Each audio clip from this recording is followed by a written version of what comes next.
Muito boa tarde a todas e todos. Agradecer a participação, a inscrição, o interesse nesta iniciativa do Fórum da Sociedade Civil para os ODS. UN 75 pós-2020, balanço e perspectivas na implementação da Agenda 2030. Este evento marca o 5º aniversário da aprovação da Agenda 2030 e para nós é especialmente importante neste momento proceder a um balanço e perspectivar o período que se avizinha, e nesse sentido organizamos este webinário com vista a permitir não só analisar aquilo que foram estes 5 anos em termos nacionais e internacionais, mas também dar aqui uma oportunidade durante um dos momentos do webinário para que os e as participantes possam também partilhar um bocadinho da sua perspectiva sobre esta década de ação que no fundo está aqui à porta, basicamente. Então, depois destas boas-vindas muito rápidas, queria só partilhar algumas questões mais práticas e logísticas. Portanto, dizer mais uma vez, apesar dessa informação já ter sido partilhada por e-mail, que esta sessão será gravada, como estão a reparar. Portanto, quem não queira ser gravado, agradecemos que mantenha a sua câmara desligada, e caso também não pretenda que a sua voz seja gravada, a sua participação pode ser feita através do chat. Portanto, eu penso que conhecem, nesta altura já andamos há meses neste processo de trabalho online, eu penso que será, mais ou menos estarão familiarizados e familiarizadas com esta ferramenta Zoom. De qualquer forma, eu posso explicar. Portanto, na base desta ferramenta tem não só a lista de participantes, como o bate-papo, o tal chat que eu referia. Este bate-papo, portanto, podem, neste campo, escrever as questões que quiserem colocar. E na lista de participantes agradecíamos que, por favor, alterassem, no caso de não o terem feito, por favor, alterassem o vosso nome, colocando a designação de participante. Portanto, basta irem ao vosso nome, tem um botãozinho que diz mais, nesse botão podem clicar, portanto à direita no topo, podem clicar e renomear. Portanto, agradecíamos que colocassem o vosso nome e a organização, no caso de ser adequado, para que depois seja mais fácil todo o processo de gestão do webinar.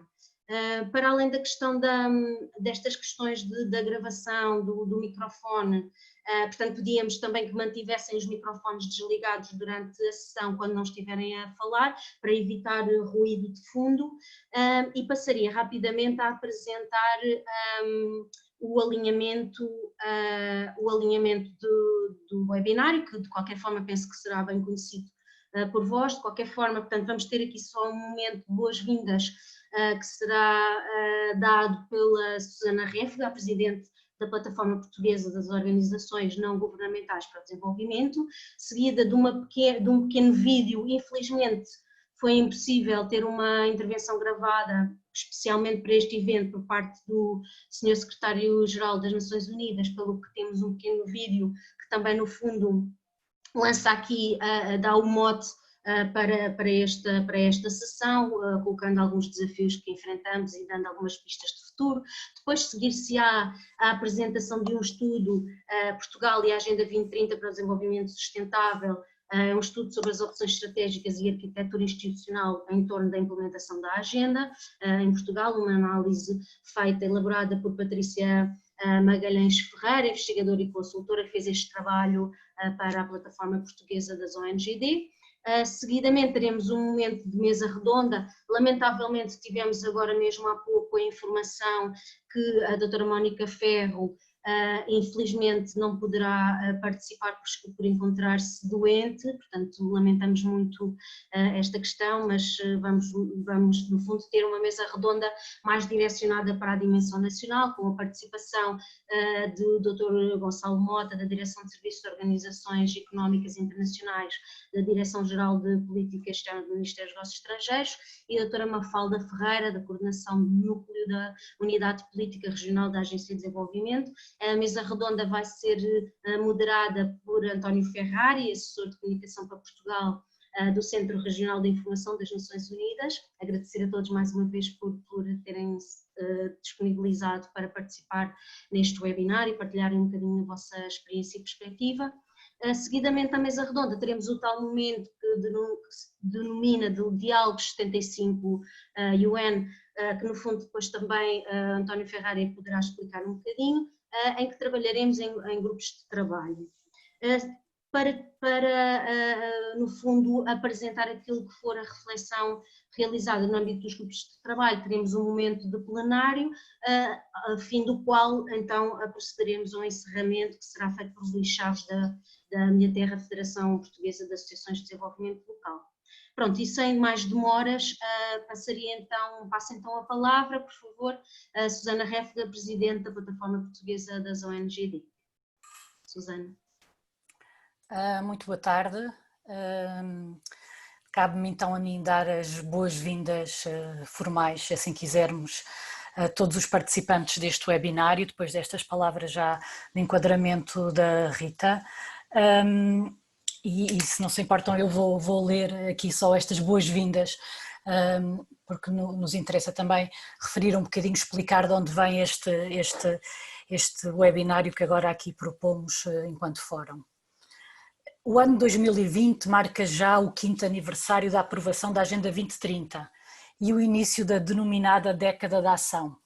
É por isso o momento ideal para proceder a um balanço das concretizações da Agenda 2030, quer a nível nacional, quer a nível internacional.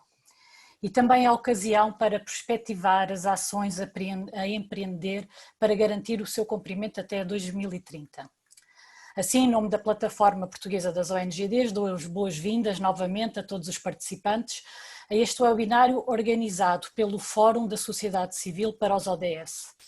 Este fórum, do qual a plataforma também é membro, tem realizado um trabalho único e muito relevante numa ação concertada de vários setores da sociedade civil portuguesa para promover a reflexão crítica sobre a Agenda 2030 e a implementação dos ODS a várias escalas, internacional, regional, nacional e local.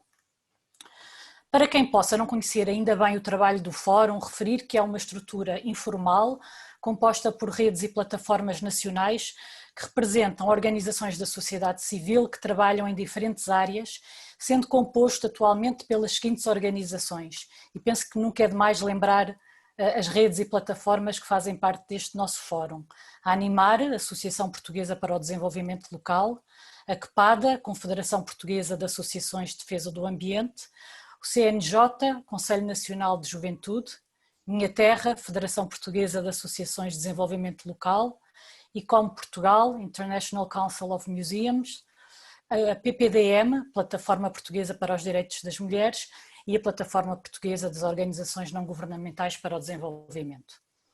A constituição deste fórum resulta de um trabalho conjunto iniciado em 2014, decorrente da consciência do papel central das organizações da sociedade civil no processo de construção, aprovação e implementação da Agenda 2030.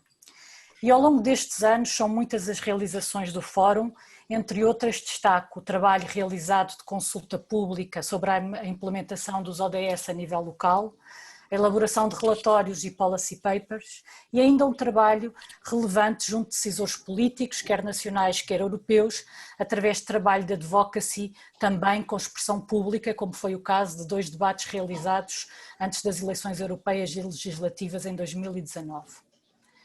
Este trabalho ilustra de forma clara que o contributo da sociedade civil para implementar a Agenda 2030 comporta muito mais do que lhe é muitas vezes tradicionalmente atribuído, o de implementador de ações para a realização dos ODS. O trabalho da sociedade civil envolve também um importante trabalho de análise, reflexão crítica, debate público, influência de políticas, e este trabalho, sendo sempre relevante, torna-se particularmente importante no contexto atual internacional, em que assistimos a tendências preocupantes e restritivas, em algumas geografias tendências mesmo autocráticas que pretendem restringir o espaço de atuação da sociedade civil. Contexto este acrescido dos impactos da pandemia do Covid-19, que como todos sabemos e como cada vez é mais notório e patente, são mais severos em países e setores da população mais pobres e mais vulneráveis. Assim é crucial o reconhecimento e o apoio ao papel da sociedade civil, não apenas na prestação de serviços ou na assistência humanitária, mas também na pesquisa, na produção de conhecimento, na participação da construção das políticas públicas e na sua monitorização, um papel que tem sempre subjacente a ampliação das vozes dos mais vulneráveis. Assim, consideramos que este é um momento-chave para o Estado português reforçar o seu compromisso para com a implementação dos ODS, e nomeadamente uma oportunidade para ultrapassar os retrocessos na sua concretização, provocados também pela pandemia Covid-19. Considerando que a Agenda 2030 preconiza uma visão de desenvolvimento enquanto responsabilidade partilhada, este é um momento crítico e penso que o estudo também nos vai voltar a ajudar a refletir neste ponto, para o Estado assumir um papel de facilitador, de promotor e de articulação e trabalho entre todos os stakeholders que desempenham um papel neste esforço coletivo. Fazemos então votos que este webinar seja este espaço de reflexão, de análise crítica e de debate sobre como todos juntos podemos percorrer efetivos caminhos de desenvolvimento e como refere a própria Agenda ODS, sem deixar ninguém para trás. Muito obrigada e bem-vindos. Obrigada, Susana. Dina, queres, por favor? Sim, vou então agora partilhar.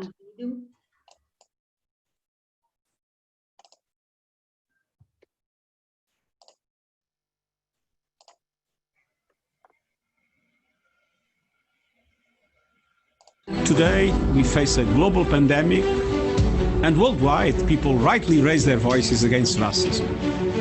Confronting problems is a start, but we also have to solve them. We have a timeless guide to tackle our shared challenges and fix the world's fragilities. The guide is the United Nations Charter. The Charter was signed 75 years ago, and its principles ring just as true today.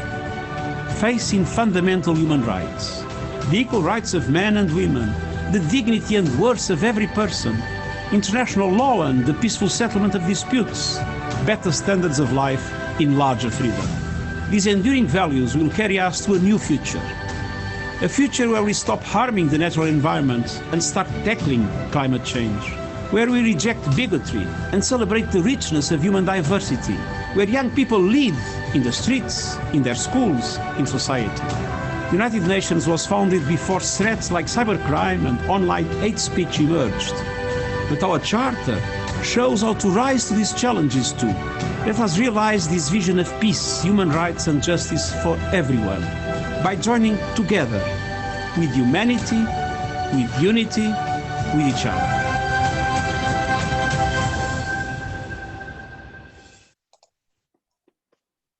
Muito bem, então passávamos ao próximo momento de apresentação do estudo Portugal e a Agenda 2030 para o Desenvolvimento Sustentável. Dou então a palavra a Patrícia Magalhães Ferreira. Patrícia, muito obrigada mais uma vez por teres acedido ao nosso pedido. Se quiseres então iniciar, obrigada. Obrigada, Rita, obrigada, Susana. Eu tenho também aqui uma apresentação que vou tentar partilhar.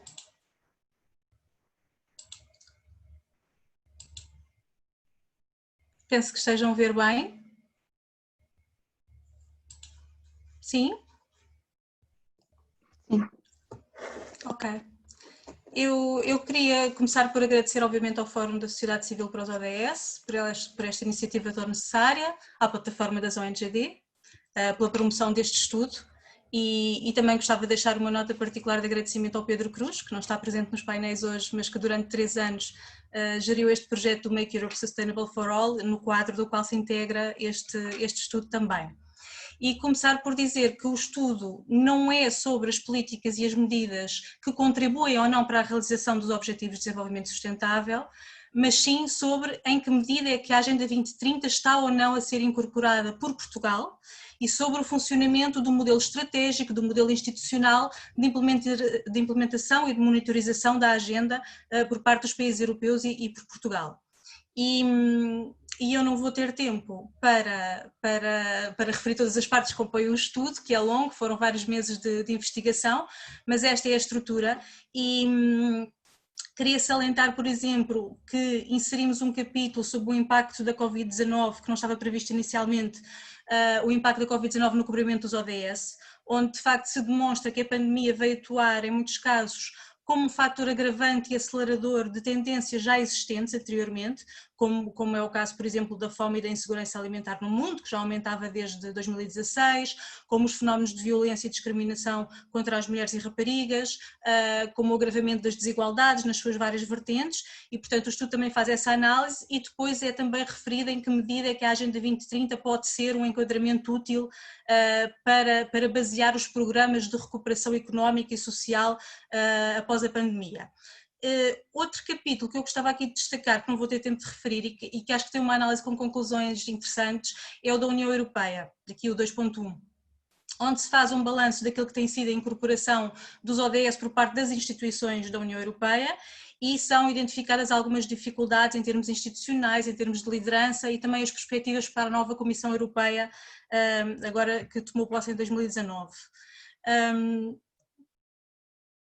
Em relação à sociedade civil, o estudo tem um forte pendor sobre a participação da sociedade civil nestes processos e por isso eu quis salientar um pouco aquilo que é o contributo da sociedade civil organizada para a implementação da agenda e por outro lado também o que é a agenda fornece à atuação da sociedade civil.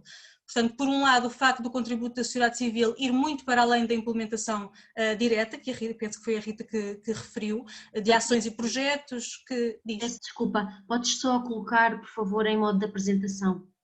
Que? Não está em modo de apresentação. Não estava, desculpa. Pronto. Peço desculpa por ter interrompido, desculpa. Agora já está. Agora já, obrigada. O facto do contributo da sociedade civil ir muito para além da implementação direta de ações e projetos que contribuem para os ODS, mas estar também ligado, por exemplo, a funções de representação, a questão de dar voz aos grupos mais vulneráveis e marginalizados, a questão da regulação, portanto, enquanto os chamados watchdogs ou agentes de responsabilização e transparência, a sua função de transmissão, ou seja, como elo de informação e de partilha entre os decisores e uma esfera pública mais alargada, e também como impulsionadores de parcerias e de novas abordagens, portanto há uma série de papéis com os quais a sociedade civil pode contribuir para acelerar a implementação da agenda. Por outro lado, vocês veem do lado direito que a agenda também fornece à sociedade civil um roteiro para o enquadramento das suas ações, num enquadramento global comum e mais alargado, é também um instrumento importante de advocacia, de influência política, é uma linguagem comum também, que serve de base ao diálogo e à mobilização de vários atores em torno de objetivos partilhados, é um meio, por exemplo, de impulsionar novas parcerias, novas oportunidades de financiamento, etc.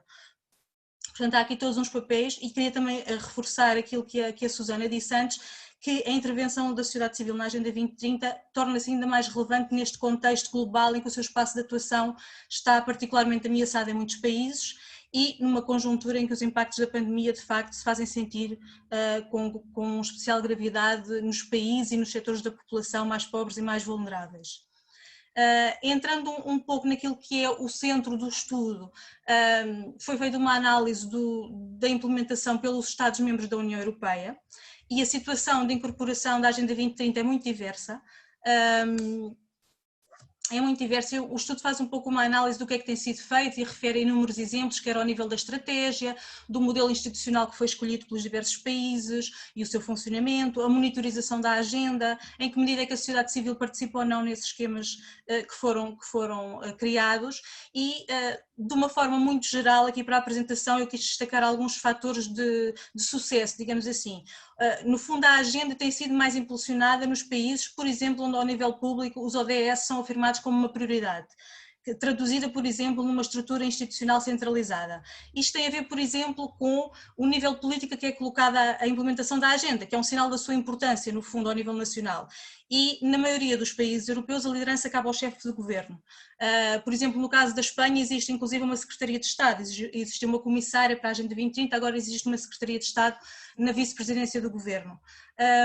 Outro fator de sucesso é nos países onde existe uma visão clara, estabelecida, com objetivos e metas, com divisão de tarefas e responsabilidades, e aqui entra muito a questão estratégica, ou seja, de haver uma definição concreta e clara do que é que se pretende com a implementação da agenda em cada país. Muitos países europeus, portanto a União Europeia, optaram por atualizar ou reconverter as suas estratégias de desenvolvimento sustentável, que já existiam, reconvertendo-as para uma nova estratégia com o horizonte temporal de 2030. Outros definiram um plano de implementação paralelo para a operacionalização da agenda, como a Irlanda, como a Espanha, como a França. E em vários países também, nos casos em que existe um documento para o desenvolvimento do país, digamos assim, uma visão estratégica de desenvolvimento do país, em vários países também foi adaptada aos ODS.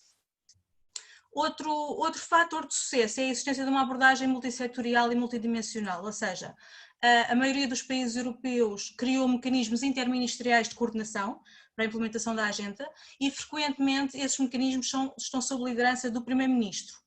O que eu queria salientar é que tão importante como o formato escolhido são as condições efetivas que estes mecanismos têm para operar, ou seja, um mandato adequado, competências e poder de decisão, representatividade, etc.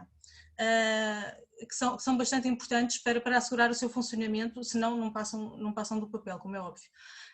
Depois, assegurar o envolvimento de um conjunto alargado de atores, ou seja, em muitos países foram criados mecanismos específicos para essa participação, através de plataformas de diálogo multi-atores, ou, por exemplo, também houve países em que se aproveitaram momentos específicos, por exemplo, a elaboração do Relatório Nacional Voluntário para as Nações Unidas, ou, por exemplo, o processo de definir um Plano Nacional de Implementação da Agenda para iniciar uma colaboração mais estruturada e mais sistemática com a sociedade civil. Por exemplo, no caso da Áustria, as organizações da sociedade civil co-redigiram partes do Relatório Nacional Voluntário austríaco. Na Irlanda, as propostas da sociedade civil são parte integrante do Relatório Nacional Voluntário, portanto há uma série de exemplos em como se pode promover esse envolvimento de um conjunto alargado de atores, que é muito importante para criar massa crítica e para impulsionar a implementação. Outro fator tem a ver com os sistemas de monitorização e de reporte, e aqui as experiências são muito diversificadas, mas no essencial eu diria que o mais importante é existir um sistema de monitorização criado que seja sistemático, ou seja, que vá para além do momento de elaboração do Relatório Nacional Voluntário, por exemplo, e depois caia, não é? E que a monitorização não seja só estatística, mas que faça parte de um projeto mais alargado de acompanhamento. Há casos, por exemplo, em vários países europeus, de incorporação da agenda nos orçamentos de Estado, que é ainda raro, mas já existe. São os casos da Finlândia, da Dinamarca, da Suécia, a Espanha também o previa fazer para o próximo ano. E também há casos de auditorias do Tribunal de Contas, auditorias independentes, avaliações externas independentes, como no caso da Alemanha e da Áustria. Há até casos de inquéritos parlamentares à implementação da agenda pelo Estado. É o caso do Reino Unido, que pronto, já não faz parte da União Europeia, mas quando fez o inquérito parlamentar ainda fazia e por isso é referido no estudo. Por fim, esta questão de que é importante existir um esforço público de comunicação e de sensibilização sobre a agenda. Existem muitos exemplos desse reforço, quer através de portais online promovidos pelo governo em vários países que agregam toda a informação sobre o que está a ser feito e onde podem se inscrever as iniciativas que contribuem para os ODS, a implementação de campanhas específicas de sensibilização sobre esta questão, a utilização dos ODS, por exemplo, para comunicar mensagens a nível local, integrantes, por exemplo, nos equipamentos públicos, etc. Portanto, há uma série de exemplos dos quais se pode tirar ideias também para o contexto português. Eu gostava de vos mostrar aquele que é assim um modelo do que pode ser considerado o exemplo mais avançado de incorporação da Agenda 2030 no plano nacional, que é a Finlândia, que para além de ter alinhado a sua estratégia de visão para o país, que vocês veem aqui na imagem da esquerda, que é a Estratégia Finlândia 2050, e também uma série de estratégias setoriais com os vários ODS, tem também um sistema de funcionamento muito detalhado, que são as imagens da direita, com todo o processo de implementação, de follow-up a cada ciclo de 4 anos, portanto com o relatório anual ao Parlamento, com a questão da integração no Orçamento de Estado, qual o papel dos vários mecanismos que existem de coordenação e dos vários organismos, etc. e este de facto é um modelo muito complexo e consolidado, que eles aproveitaram já também da sua questão da estratégia de desenvolvimento sustentável que já têm há muitos anos, e que é, eu diria, inalcançável para um país como Portugal, mas tendo em conta o contexto e as dinâmicas nacionais, mas o estudo também refere uma série de exemplos em países mais comparáveis, digamos assim, como a Irlanda, como a Espanha, etc., e que podem ser úteis no nosso contexto. Mas não queria deixar de mostrar este esquema super consolidado e complexo. Em relação a Portugal, entrando então naquilo que é a implementação ou a incorporação da agenda no contexto nacional, eu diria que houve uma certa dinâmica nesta questão até em 2016, 2017, com a criação de um modelo institucional, a designação de pontos focais nos ministérios, o relatório nacional voluntário às Nações Unidas em 2017, mas depois isto acabou por não ter muita continuidade nos últimos anos.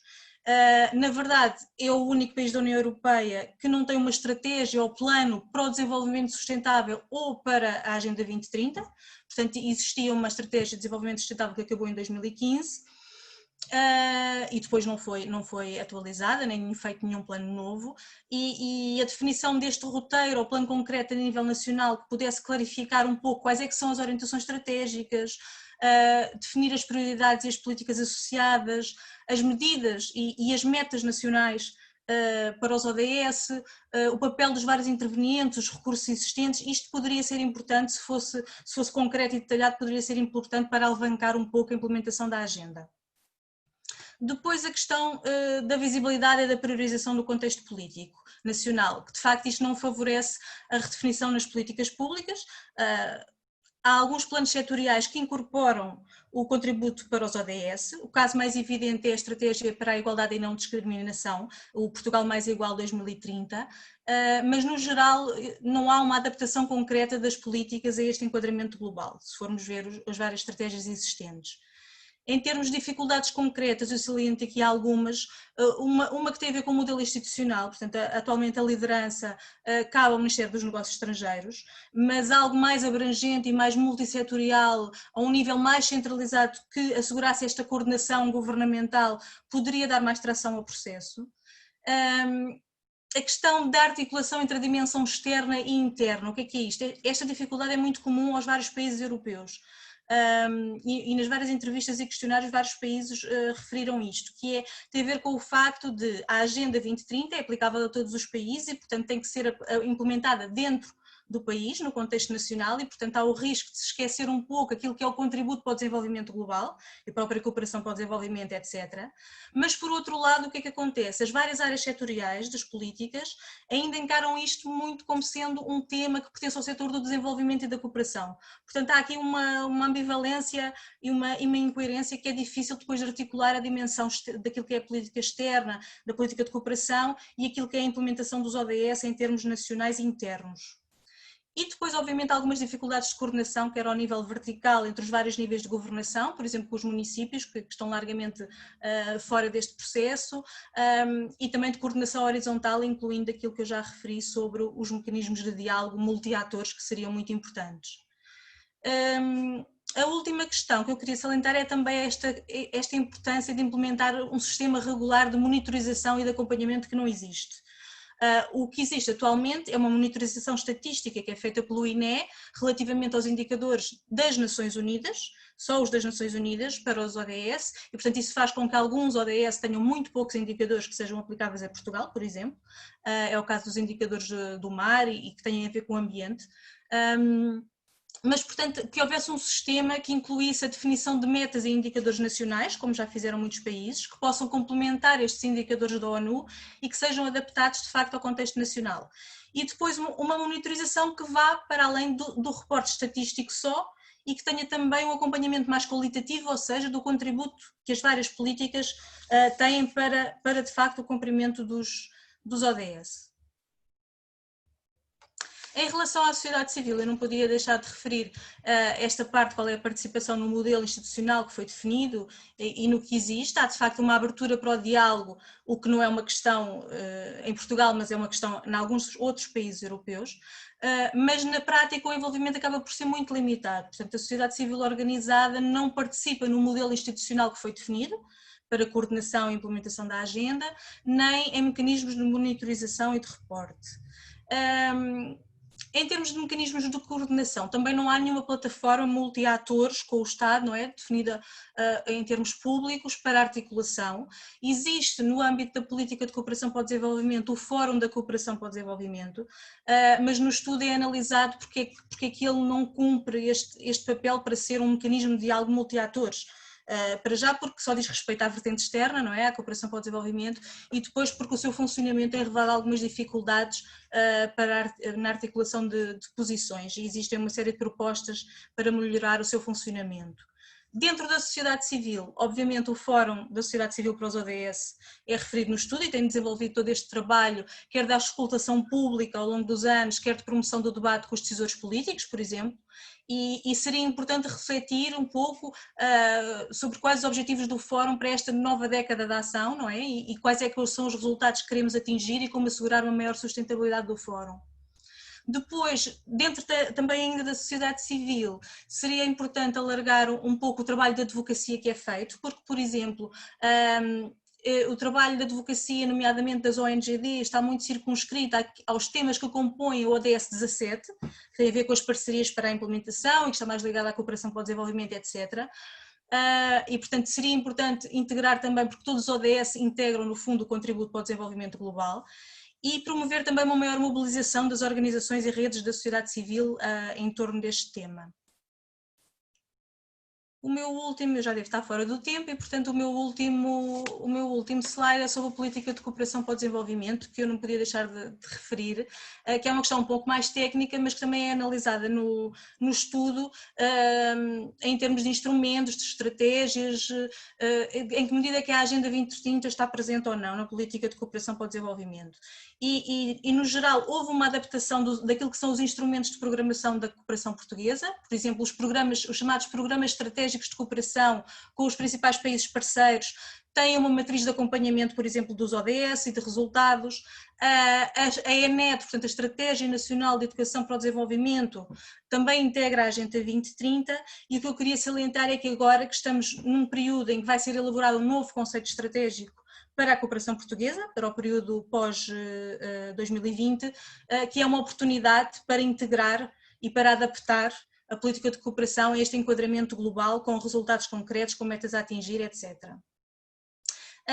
Atualmente é preciso dizer que a incorporação dos ODS na política de desenvolvimento já está presente muito em termos daquilo que são os requisitos europeus ou internacionais, ou seja, por exemplo, no cálculo e no reporte daquilo que é a ajuda pública ao desenvolvimento portuguesa, é preciso dizer qual é o contributo para os ODS, nos exames da OCDE, do CAD OCDE à cooperação portuguesa, portanto, em vários processos internacionais, mas no fundo esta incorporação dos ODS não pode estar circunscrita ao cumprimento de requisitos externos, não pode ser só isso, não é?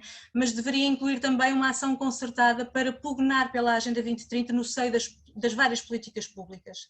E embora todos os ODS, mais uma vez, tenham metas ligadas ao apoio aos países em desenvolvimento, ao contributo para o desenvolvimento global, o que se verifica é que o papel do Camões, do Instituto da Cooperação e da Língua, que coordena a cooperação portuguesa, acaba por estar bastante limitada à implementação do ODS 17, que no fundo é o ODS que lidera no modelo institucional definido pelo MONE. Um último fator a ter em conta, muito rapidamente, é a escassez de recursos humanos e técnicos dedicados a esta temática.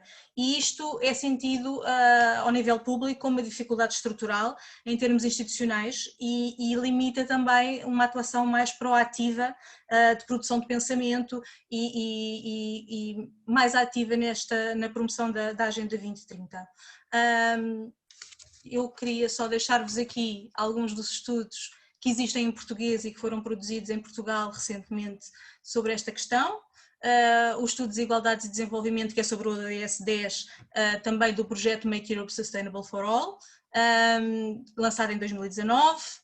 O estudo Rumo a 2030, que tem a ver com os municípios, portanto as questões da localização da agenda em Portugal, promovido pela Rede Intermunicipal de Cooperação para o Desenvolvimento, e o estudo atual, que estará disponível também em papel e está disponível online no site da plataforma. Muito obrigada. Muito obrigada, Patrícia, por esta viagem de sintética difícil pelo estudo, que é muito interessante e convidamos todos e todas para lerem. Nós partilhamos tanto o brief como o próprio estudo, portanto eu penso que depois haverá tempo para tal. E passávamos já então de imediato para o momento de mesa redonda.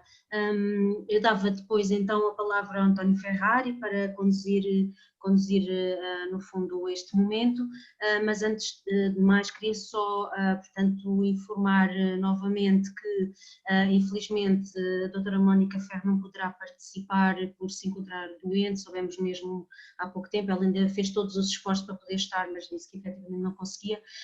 Como tal, considerando que vamos ter então a participação do Dr. Gonçalo Mota e da doutora Mafalda Ferreira, pensamos que haverá aqui tempo para algumas perguntas no final e como tal depois vamos então pedir para procederem a essa, no fundo, a apresentação de algumas questões no chat, para tentarmos controlar um bocadinho aqui o tempo e a dinâmica relativa a essa participação. Muito bem, António, penso que dou-te a palavra, portanto, por favor, conduz o... Obrigado, Rita.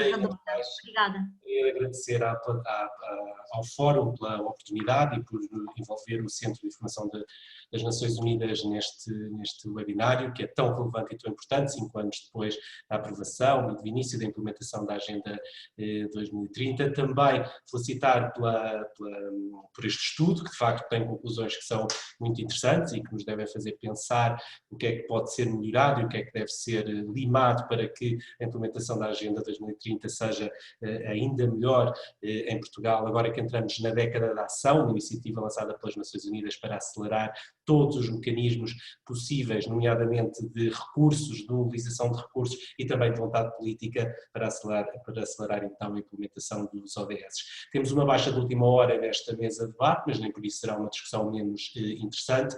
Eu vou voltar a apresentar os nossos participantes, para a eventualidade de alguém se tenha juntado mais tarde e não tenha ouvido esta apresentação. Contamos com a presença então da doutora Mafalda Ferreira, coordenadora do Núcleo da Unidade Política Regional da Agência de Desenvolvimento, do Ministério do Planeamento, e com o Dr. Gonçalo Mota, da Direção-Geral de Serviços das Organizações Económicas Internacionais, da Direção-Geral de Política Externa do Ministério dos Negócios Estrangeiros. Agradecer a vossa disponibilidade, foram-nos dados 40 minutos, que teremos de cumprir escrupulosamente, incluindo as perguntas então que a Rita referia, que serão feitas por quem participa também neste webinar, e Mafalda, sem mais delongas, começava por lhe perguntar, e olhando para dentro das nossas fronteiras, o estudo é um pouco crítico e afirma que não existe uma estratégia, um plano de implementação dos ODS em Portugal, critica um bocadinho também o enquadramento institucional que foi dado aos ODS no seio do governo, não há um roteiro que defina de forma clara as prioridades e as políticas associadas. Concorda com esta leitura? Boa tarde a todos. Em primeiro lugar, agradeço o convite feito ao Ministério do Planeamento, que a agência vem representar, e naturalmente agradecer o estudo que é de toda a oportunidade neste momento, que tem essa abordagem, tem essa mais-valia de ter essa análise crítica ao modelo. Eu gostava de enquadrar a minha abordagem em relação ao estudo de duas perspectivas que eu acho que também foram aquelas que foram abordadas pela Patrícia, a abordagem estratégica e o modelo institucional. Efetivamente, os ODS são um referencial da política estrutural. Como há pouco a Patrícia referia, não existe, portanto, expirou em 2015 a Estratégia Nacional de Desenvolvimento Sustentável, mas o que é facto é que existem vários documentos estratégicos globais e setoriais que definem estratégias e propõem medidas que concorrem para a prossecução dos ODS. E o que é facto é que essas várias estratégias também assentam em documentos de base comum, diversos em matéria ambiental, o Acordo de Paris e outros. E, portanto, isto para dizer que efetivamente não existe um documento estratégico específico, portanto, estamos naturalmente de acordo nessa matéria, mas os documentos de planeamento estratégico nacional que existem respondem naturalmente, em primeira instância, às áreas, ao enquadramento de referência de cada uma dessas estratégias, mas estão alinhados com a ambição da Agenda 2030 e naturalmente concorrem de forma efetiva para a prossecução dos ODS. Em matéria dos fundos estruturais, chamando aqui um bocadinho a área de intervenção da agência, o Acordo de Parceria 2014-2020, que é o documento estratégico da aplicação dos fundos, naturalmente não tem centralidade nos ODS, uma vez que ele foi elaborado previamente aos ODS, mas tem uma abordagem integrada e assegura a coerência das várias políticas e dos respectivos instrumentos estratégicos e operacionais, o que significa que os ODS estão a ser prosseguidos através de várias políticas da União Europeia, tem também a política da coesão e são concretizados através dos vários instrumentos de financiamento que complementam as políticas e as iniciativas e que, portanto, vários quadros conceptuais e instrumentos de financiamento concorrem para essa execução. E o que é facto é que os bons resultados não aparecem por acaso e o ranking que foi apresentado recentemente no projeto SDG Index, onde Portugal aparece no 25º lugar entre 166 países, evidencia naturalmente que enfim, não existe um vazio estratégico para os ODS. Existe, efetivamente, não existe uma estratégia única, mas não existe um vazio estratégico do ponto de vista global e setorial. Na sua opinião, seria melhor se houvesse um roteiro, se houvesse uma estratégia única para enquadrar a implementação dos ODS em Portugal?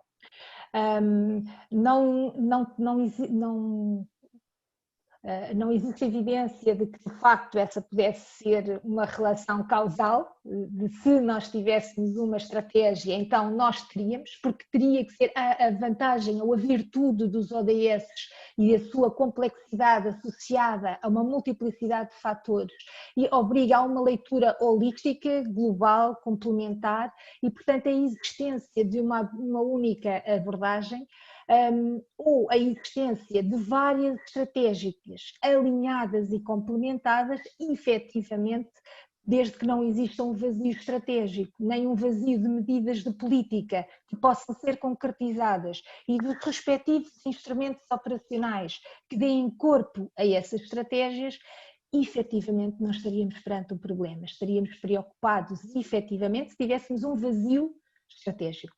E desse ponto de vista não temos.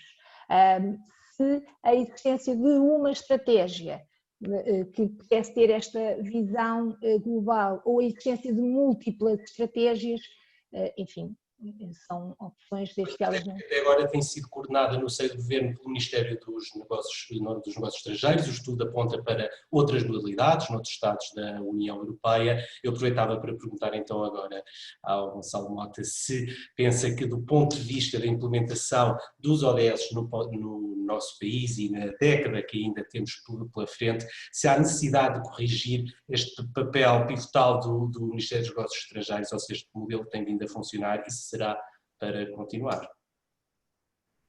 Olá, boa tarde a todos. Obrigado, António. Tudo bem? Como tem passado? Há algum tempo não nos vemos, a última vez já foi antes do Covid.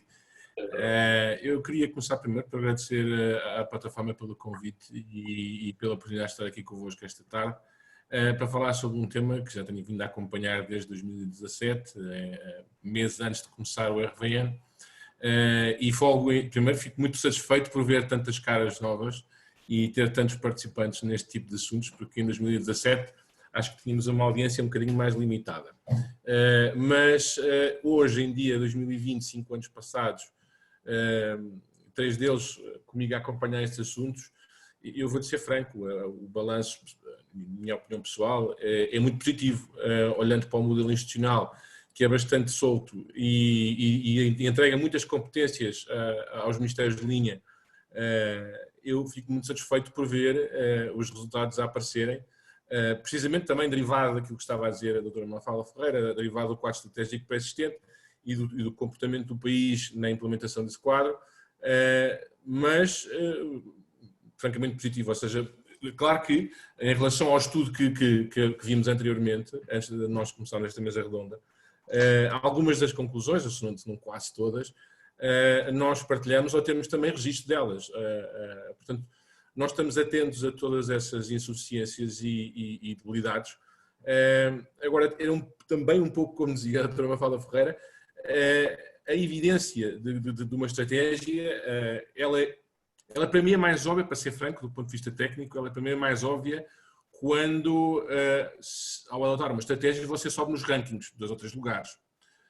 Agora, do ponto de vista do trabalho interno, tem as vantagens enunciadas de incorporação de atores e de integração de processos, mas é um ganho que ainda está para nós por estabilizar em termos orçamentais e de recursos humanos.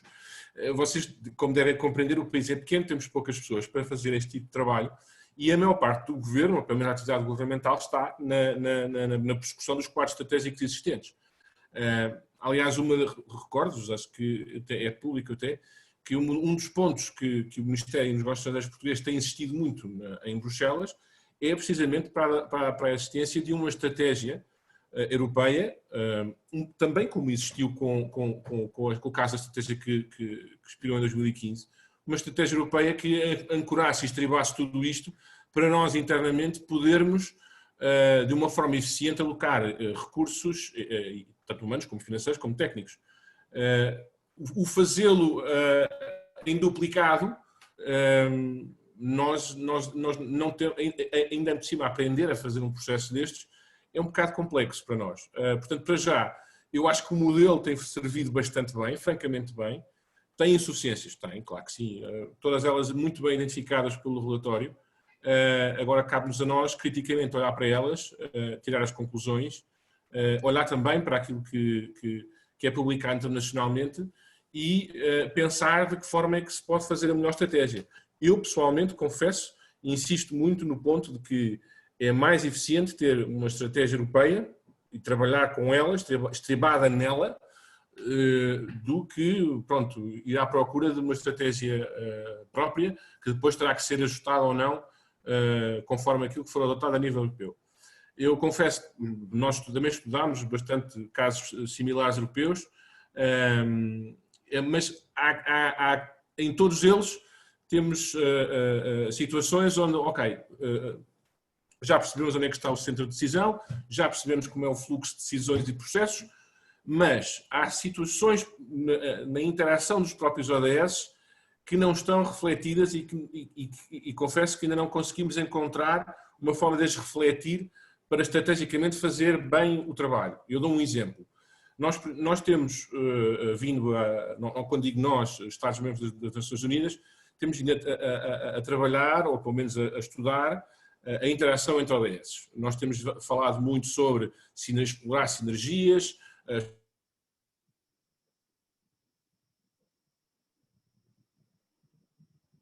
Gonçalo, perdemos-te, penso eu. Deve estar com... Não fui só eu, penso, Rita. Não, acho que é um problema. Os ODS são contraditórios e pedem ou exigem resultados diferentes. E não são poucos.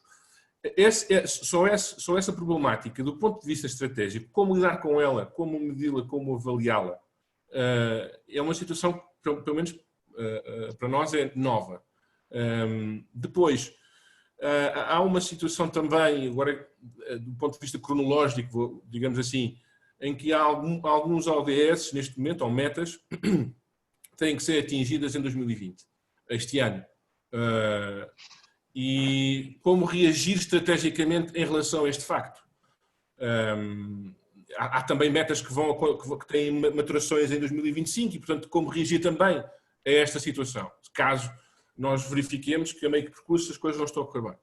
Portanto, em todas as estratégias há ainda falta de alguns detalhes e que nós, confesso, estamos, talvez por excesso de cautela, a estudar melhor e a analisar melhor para conseguir aconselhar melhor na formação de uma estratégia. Mas confesso que, como disse desde o início, como disse no início da apresentação, seria muito mais fácil trabalhar com uma estratégia europeia e, por isso, nós, ao nível do Conselho, nós temos o grupo de trabalho da Agenda 2030, temos sido os mais vocais, juntamente com França, com a Alemanha. Felizmente, o motor europeu está também alinhado nisto. Obviamente que, com a Comissão Juncker, como disse bem a doutora Mafalda Ferreira, o Horizonte 2020 estava em pleno funcionamento e de facto tinha muita matéria já alinhada com a sustentabilidade e com a abordagem integrada. Agora, a nova Comissão deu um fogo diferente, não respondeu diretamente ao nosso pedido, ainda não, pelo menos não apresentou uma estratégia, mas na abordagem do Pacto Ecológico, na abordagem de designar cada comissário responsável por um ODS e na abordagem do semestre europeu já começamos a ver evoluções positivas no sentido em que estão a responder, neste momento, nas suas melhores capacidades, aos pedidos do Conselho do Parlamento Europeu. Ainda não estamos numa situação perfeita, mas felizmente durante a presidência alemã que está agora em curso e durante a presidência portuguesa temos uma oportunidade de facto de poder carregar um pouquinho mais no acelerador esta matéria. Mas vai depender muito também da resposta que a Comissão nos der.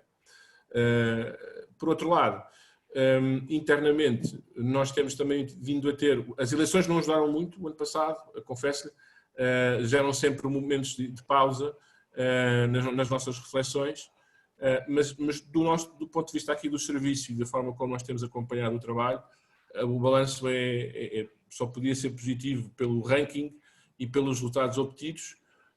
Agora, eu confesso, o estudo acerta em algumas conclusões que nós próprios já tínhamos acertado, por isso não posso deixar de sublinhar este facto.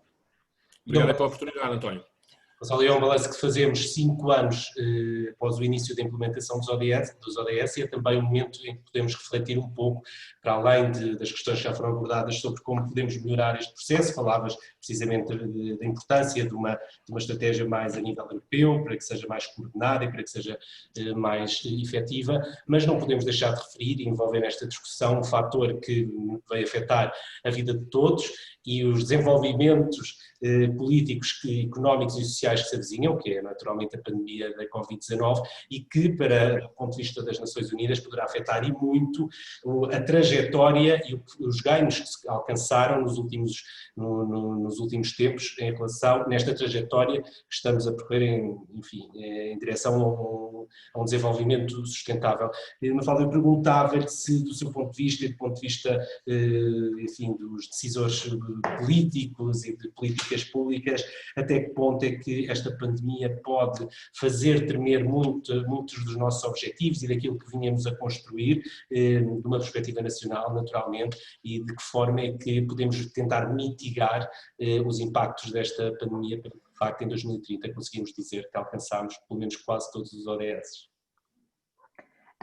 Bom, efetivamente depende da forma como nós encararmos esse desafio, nós no contexto nacional e naturalmente no contexto europeu. O que parece incontornável é que, para não falhar, terá necessariamente que haver um reforço dos ODS em algumas dimensões, na dimensão naturalmente da solidariedade, da cooperação, mas também dos cuidados de saúde. Portanto, reforçar os ODS nessas dimensões significa que nós estamos a caminhar não no sentido da sua falência, porque não os olhamos na mesma perspectiva que os olhávamos anteriormente, mas porque estamos a reforçar essa dimensão e, portanto, estamos a conferir a importância para obter os resultados que pretendemos dele e, portanto, assim contrariar a tendência que poderia ocorrer se nos mantivéssemos numa dimensão idêntica à anterior.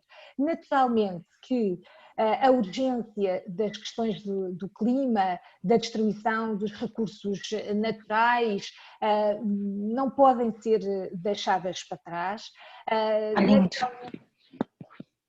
naturalmente que os desafios impostos pela digitalização, a necessidade da preparação do futuro, reforçando as exigências em matérias de educação e de qualificação, terão naturalmente que continuar a ser perseguidas para que não percamos um caminho e não hipotequemos o futuro e desperdicemos o passado. É um caminho que urge continuar a trilhar, mas naturalmente que a recuperação traz a urgência da resiliência, e os planos de recuperação estão nesse sentido, darão resposta e alinharão naturalmente com os ODS.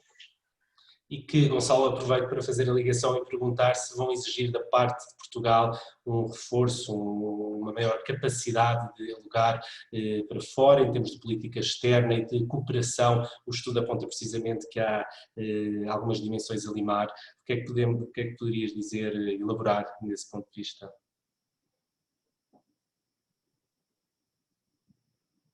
Consegues-me ouvir, Gonçalo? Estou a ouvir, desculpa lá, estava só a ter aqui dificuldade em ligar o microfone. Eu sou um bocadinho limitado para falar da área da cooperação para o desenvolvimento, até porque eu trabalho na área da GPE e completamente, não digo desligado do Camões, porque diariamente trabalhamos com eles em muitas áreas, mas não tenho, confesso, a visão completa ou holística da área da cooperação para o desenvolvimento, mas posso dizer pelo menos o seguinte. Uma das áreas que mais rapidamente reagiu à Agenda 2030 foi precisamente a da cooperação para o desenvolvimento, sem surpresa, porque seguia a linha dos ODMs e para eles foi bastante mais simples. O Consenso Europeu para o Desenvolvimento foi adotado em 2017 e este pedia aos Estados-membros para alinharem as suas políticas de cooperação com a Agenda 2030. Eu tenho a impressão que isso foi exatamente feito pelas Estados dos Negócios Estrangeiros e Cooperação, que procedeu em seguida, ou quase em seguida, a esse estudo e processo de alinhamento. E, portanto, eu pelo menos fiquei com essa sensação de que o trabalho nessa área estava a seguir um bom rumo e também a fazer esse alinhamento que era necessário. Mas eu confesso que a cooperação para o desenvolvimento não é bem o meu mistério. No que diz respeito à questão que colocas, se bem percebi, o que nos é agora exigido, ainda por cima, a situação da Covid traz enormes dificuldades, porque não temos reuniões presenciais nas Nações Unidas e com Bruxelas. O que nos é agora pedido é repetir um pouco o processo de revisão dos ODS ao nível do HLPF, por um lado. Por outro, proceder à implementação do outcome da Cimeira dos ODS do ano passado, que, como vocês sabem, o HLPF tem um ciclo das Nações Unidas, ao nível da Assembleia Geral, que faz uma revisão de todo este processo e, do ponto de vista do trabalho da dimensão externa, ou pelo menos da política externa típica do Ministério, o nosso foco vai ser esse, reforma do HLPF para entregar melhor e continuar o processo de revisão dos ODS que estão indicados. Ao nível europeu, isto traduz-se, obviamente, num trabalho de preparação de uma posição europeia, de um contributo europeu, mas é uma das expectativas da presidência alemã e também portuguesa, inclui também a dinamização dos vários grupos de trabalho do Conselho. E, portanto, vamos tentar este ano usar as ferramentas que estão ao alcance para ver se conseguimos trilhar novas funções e novos processos de coordenação entre as várias formações. Mas não sei se respondi à tua pergunta, se quiseres sim, era precisamente isso, tentar perceber até que ponto é que haverá necessidade de parar, de voltar a olhar para os ODS e de ver aqui uma reforma, uma readaptação, reajustando à nova realidade que teremos pela frente. Sim. A curto prazo, já percebemos, vai ser a médio prazo pelo menos, e de facto saber se havia demais 100 já a serem tomadas, tanto no Fórum das Nações Unidas como da União Europeia, para que essa alteração venha a acontecer. Sim, substantivamente falando, e sem querer reabrir a Agenda 2030, porque não há nenhuma intenção, creio eu, até agora manifestada por qualquer Estado-membro, de querer reabrir o documento, há sem dúvida a necessidade de um debate, de uma reflexão, lá está, sobre aqueles ODS que mencionei há pouco, aqueles que têm maturação em 2020. Esse processo já existe e já estamos, tanto a nível europeu como a nível das Nações Unidas, a trabalhar nisso. A questão neste momento, para nós, e que é mais importante, é assegurar que o processo sobre o qual é feita essa reflexão não duplica as instâncias que já existem e que tem em consideração todos os atores. Portanto, o que nós vamos, ou pelo menos tem sido a nossa abordagem, é sugerir que se faça uso amplo não só do processo de revisão de cada ODS, ou seja, neste momento, por exemplo, olhando para o calendário do próximo ano, 1/3 dos targets que amadurecem este ano são trabalhados no LPF do próximo ano. Portanto, há uma enorme oportunidade de, durante este ano, fazer uma reflexão e apresentar resultados e recomendações durante o período de trabalho das primeiras semanas do HLPF, o segmento técnico. Portanto, esta é para nós óbvia e o que é preciso evitar é precisamente a boa vontade de criar novas estruturas, mas essas estruturas depois não estão integradas num processo onde se pode, efetivamente, tirar ilações e decisões políticas. A nível europeu, reforço, foi criado no âmbito do Grupo de Trabalho Agenda 2030, uma Voluntary Task Force, do qual Portugal faz parte, e, portanto, nós estamos, diria, na linha da frente desta reflexão e a contribuir para ela. Bem, Gonçalo, obrigado. Eu penso que estamos a ficar sem tempo. Rita, penso que seria agora oportuno abrirmos aqui a discussão ao chat a quem nos ouve, para o chat, para termos aqui a oportunidade de ter algumas 2 ou 3 perguntas aos nossos convidados. Há aqui já uma, feita pelo Pedro Cruz. Queres que leia? Posso ler? Podes ler, António, obrigada. Gonçalo, para quando está previsto o próximo relatório voluntário nacional de Portugal? Há planos para envolver a sociedade civil e outras entidades na sua construção? É uma das perguntas mais frequentes que tenho. Nós, quando fizemos o RVN, ou começámos a preparar o RVN 2017, olhámos para as orientações que a Assembleia Geral nos deu e as orientações diziam basicamente o seguinte, que o mínimo que se esperava de um Estado-membro era que apresentasse um RVN e depois um RVN de fecho em 2030. A nossa abordagem foi apresentar imediatamente um RVN de abertura, porque achávamos necessário pelo menos fazer esse exercício de reflexão sobre as políticas existentes e o quadro estratégico existente que contribuía para a consecução dos ODS. Isso para nós acho que foi politicamente, acho que foi bem decidido. A questão agora é de, o próximo RVN, ser um midterm review, ou seja, eu diria que não há uma decisão sobre isto, vou ser muito honesto, não há uma decisão sobre isto, estou apenas a reportar-vos reflexões que surgiram na altura. O midterm review vai bater mais ou menos nos anos 2023-24. O problema agora, e isto também é mais uma variante, é que o Covid atrasa-nos um ano nesta contabilidade. Por isso, e também é mais um dos pontos que tem que ser refletido e decidido criticamente, é esta questão de quando efetivamente será apresentado o midterm report. Mas ele está, pelo menos, in the back of our minds, está nas nossas mentes cada vez que nos perguntam nos faz essa questão. Muito obrigado. Agora uma segunda questão, penso mais direcionada para a Mafalda. Como é que o Plano de Recuperação Económica 2020-2030 tem nos ODS uma matriz? Que forma lhes dá?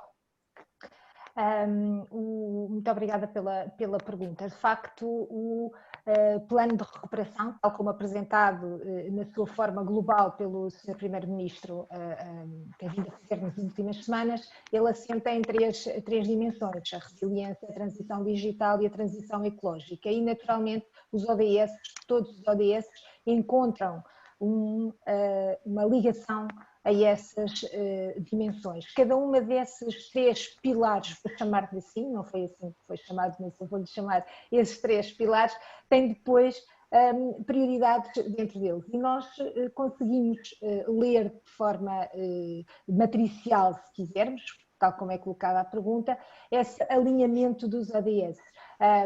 No caso, por exemplo, do ODS 9, da indústria, da inovação e da infraestrutura, por exemplo, tem um alinhamento completo às várias dimensões da transição digital. A transição digital, que inclui as escolas digitais, as empresas 4.0, a administração pública, encontra aqui uma leitura matricial de forma direta neste ODS. E este alinhamento pode ser feito para todos os ODS e, enfim, a análise que temos feito é que não existe nenhuma dimensão que não contribua de forma direta para os ODS. Portanto, estas 3 dimensões ou estes 3 pilares, como eu lhe dizia, têm efetivamente uma leitura direta, matricial aos ODS. De alguma forma responde, mas não sei se quer complementar à pergunta que temos ainda no chat, qual é o impacto da Covid e da crise que estamos a viver no alcance dos ODS? É um impacto que se avinha grande, suponho. Naturalmente. Há pouco, quando falávamos dos desafios e de como é que os ODS poderiam ser ou não afetados, está no fundo relacionado com isto. Portanto, o ano 2021 será naturalmente marcado, esperemos nós, pela recuperação e efetivamente a forma, a dimensão a que nós vamos dar atenção, e por isso eu dizia, eventualmente dimensões que ganham relevância, naturalmente da saúde, por exemplo, seria uma dimensão que ganha relevância, mas não podemos deixar para trás outros ODS que faziam parte da nossa agenda prioritária. Este plano de recuperação mostra estas 3 grandes áreas: a resiliência, onde estão as vulnerabilidades sociais, o potencial produtivo, a competitividade e a coesão, mas onde estão também as transições digitais e climática, que não podem ser dimensões deixadas para trás. São 3 dimensões paralelas que concorrem num plano de recuperação na sequência dessa pandemia e, portanto, naturalmente que os ODS, para que não se assista àquilo que há pouco falávamos, que era de um retrocesso em algumas tendências que poderiam agora estar em franca recuperação, eventualmente exige medidas e ações concretas para a sua concretização, dando-lhes um reforço adicional, e o plano de recuperação e a estratégia para a próxima década naturalmente terão que incorporar essas dimensões que, num contexto diferente, não teriam o destaque que agora merecem. Em relação precisamente a esses impactos, temos aqui uma outra pergunta assim mais específica, que diz respeito às desigualdades e à discriminação que são vividas pelas mulheres no geral e pelas mulheres que se encontram em situação de vulnerabilidade social. A pergunta é se o pilar da resiliência deste plano de recuperação tem atenção a esta componente em relação às mulheres. O plano de recuperação não é o único instrumento para o desenvolvimento da próxima década.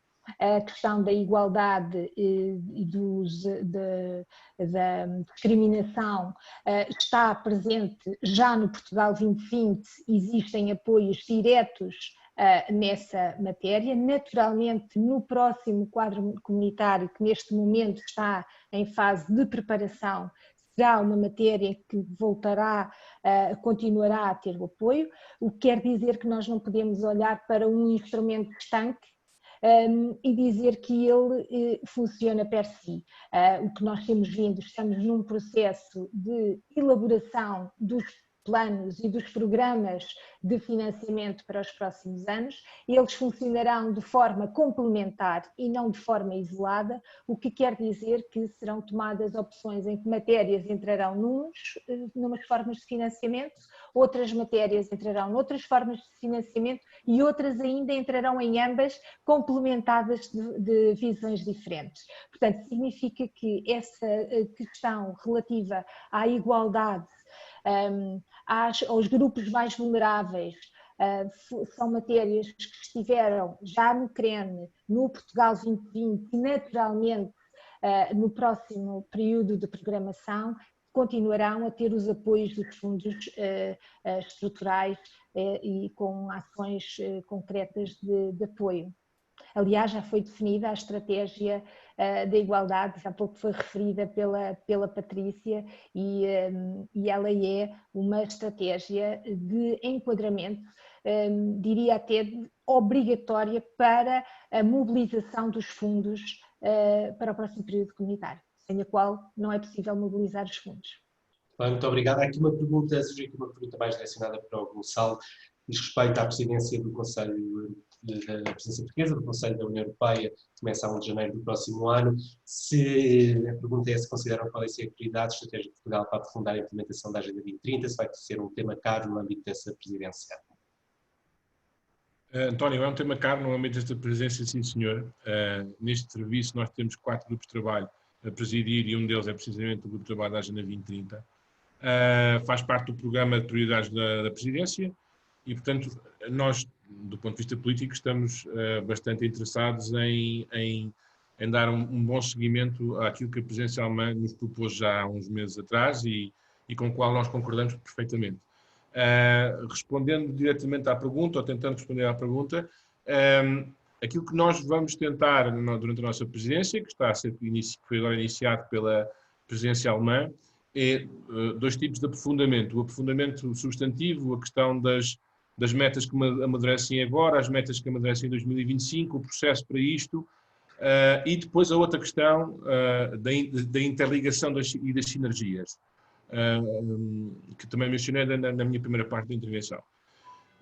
A outra área, já mais interna e de coordenação, será, através da liderança do Conselho, levar a alguma pressão sobre a Comissão para continuar o trabalho que tem vindo a fazer, que nós temos que elogiar em comparação com a Comissão anterior, mas caminhar no sentido daquilo que vinha a existir desde o início, caminhar no sentido de desenhar uma estratégia europeia, como fez no passado, para que as estratégias nacionais estejam alinhadas e estribadas a esta estratégia europeia e realmente conseguirmos a eficiência de recursos financeiros, humanos e técnicos e tecnológicos para conseguir fazer isto, de facto, com o espírito que nós queríamos, que era de poupança de recursos, por um lado, mas de eficiência no uso desses mesmos recursos.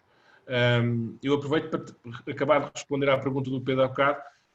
Em relação ao próximo RVN, sim, há interesse em envolver a sociedade civil na preparação dele. Em relação ao anterior, esse interesse foi manifestado na organização de uma conferência que nós tivemos no Instituto de Defesa Nacional, com a participação de 100 e poucas unidades federativas da sociedade civil. Muitas delas continuaram ativas e nós continuamos a trabalhar com elas, mas de facto há esse interesse, portanto isso não escondo em revelar. Muito obrigado, Gonçalo. Rita, eu penso que estamos a ficar sem tempo. Podia talvez... E, António, é só porque havia aqui uma pergunta, não sei se é possível, sem querer, penso que não deves ter reparado, que haverá alguma ligação dos ODS com a implementação das políticas públicas que vão para além da estratégia? Não sei se é possível só responder a esta questão, só para não ficar nenhuma por responder, porque de resto penso que não há mais nenhuma. António. Força, Mafalda, talvez uma Mafalda queira dizer qualquer coisa. Sim, efetivamente, eu vou abrir aqui só a pergunta. Os ODS, como eu referi inicialmente na minha primeira intervenção, os ODS têm esta abordagem global, não é? Têm esta abordagem global no ponto de vista das várias políticas públicas. E, portanto, esta vantagem que a agenda tem de tratar os objetivos do ponto de vista global e não apenas direcionado para um ou para outro ODS.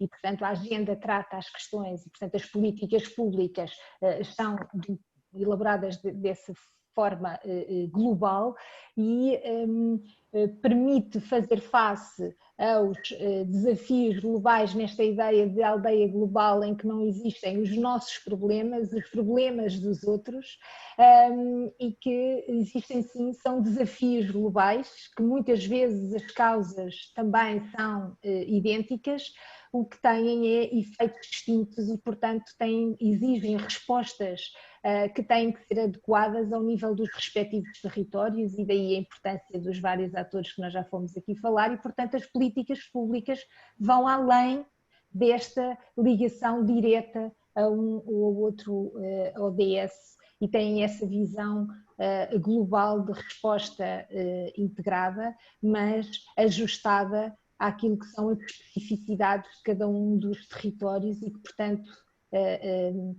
saem a ganhar quando existe o envolvimento dos vários atores, adaptando essas respostas às necessidades específicas.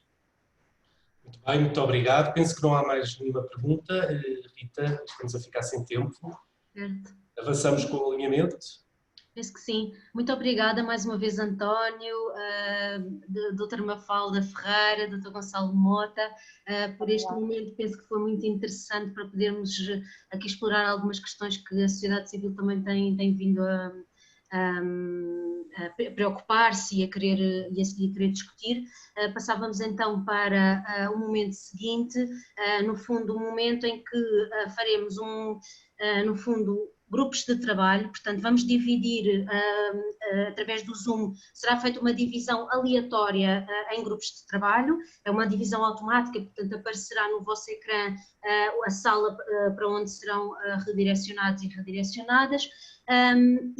Portanto, a ideia é depois, estes grupos de trabalho serão 3 grupos de trabalho, serão facilitados por organizações do Fórum da Sociedade Civil para os ODS. Portanto, a ideia depois é que haja uma facilitação interna de cada grupo e uma redação que ajudará depois a uma partilha a quando do regresso ao plenário.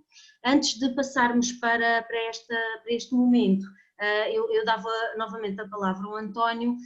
António, se quiseres então, se calhar agradecíamos que explicasse um bocadinho também o enquadramento destes grupos de trabalho, tem a ver com uma ação, no fundo, algo que as Nações Unidas estão a desenvolver e que é interessante partilhar aqui com os participantes. Claro que sim, Rita, que tem que ver com o 75º aniversário da organização, que no próximo dia 24 de outubro completa então 75 anos, e no âmbito desta data tão relevante, as Nações Unidas propôs à sociedade civil, aos Estados-membros, enfim, tomar esta data não tanto como uma celebração, mas mais como um período de fazer um balanço do papel da cooperação internacional em termos globais, das Nações Unidas que temos no futuro, mas também da relação que as Nações Unidas devem ter com parceiros estratégicos, como é o caso, naturalmente, da sociedade civil e das organizações não governamentais. Portanto, este webinário tomará aqui um formato de o que nós chamamos uma conversa UN 75,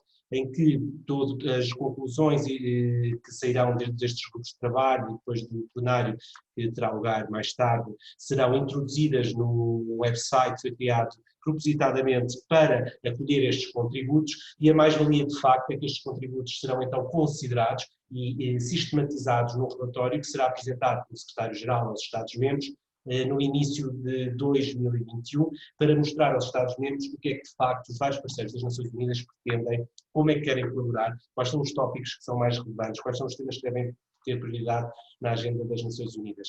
Muito rapidamente só dizer também que, paralelamente a estes diálogos UN 75, há também um inquérito que está disponível online.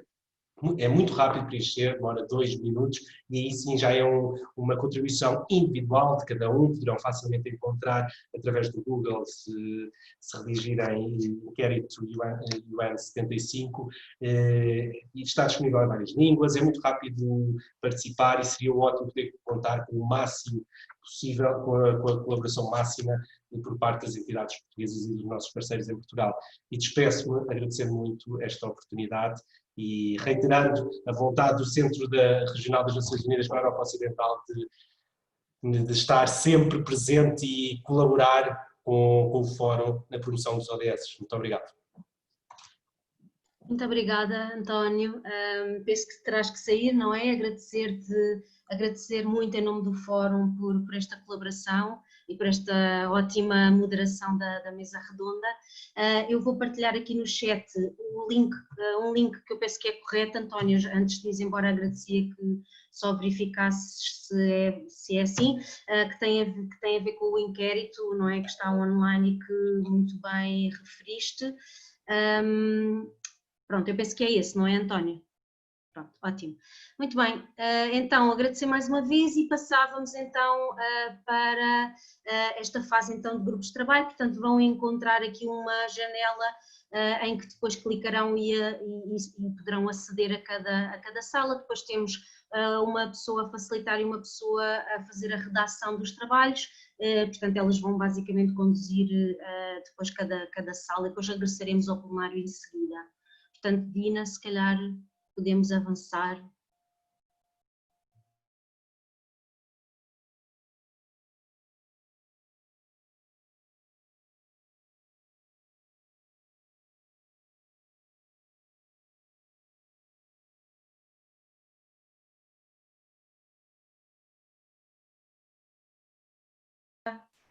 Todos e todas, não sei o que é que terá acontecido aqui com o timer, sinceramente não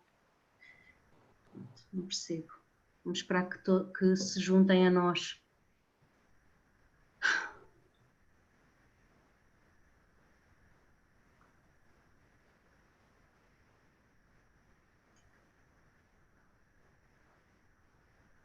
Rita. Sim, Dina. Houve aqui bem? um problema com o timer das salas. Houve, eu não sei o que é que aconteceu. A minha Pronto, colega então, também me ligou e perguntou, mas exato. alguém mexeu alguma coisa?